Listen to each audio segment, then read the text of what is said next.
In this tutorial, we're going to review content grids, another one of the paragraph types that we have made available to you. So here's an example of these blocks that we can add. They will adjust depending on how many you add, 2, 3, 4 to a row. Again, if you have a sidebar, it may affect how they show up. So let's go and add a content grid to our page.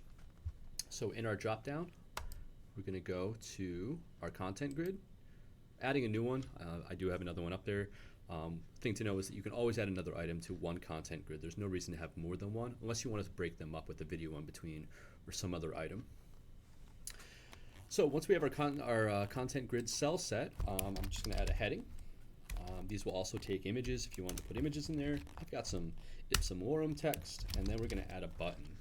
So let's style this. So I'm going to give this a heading 2. And then our button, we're going to link. We'll use that named anchor. And in our dropdown, we don't want to use these buttons. We want to use a special button we've made for the grid that forces it at the absolute bottom of all of these cells so that they maintain a consistent design. So really quick, I'm just going to add 4 more grids. So there's 2. I'm just copy pasting using the source code, that way I don't have to relink anything. Let's add a 4th one. We'll paste that in there. There we go. And all right, so now we've got a 4 grid section with buttons that will be aligned to the bottom. Go ahead and hit save.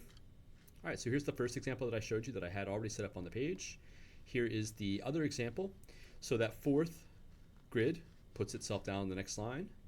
If we expand our page, yep, it still just sets it down to the next line. So it does appear that you can only have 3 per row.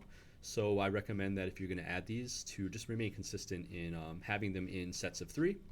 You also might just be able to add a blank grid just to keep those aligned, but you can also drag and drop these if you want to change the order.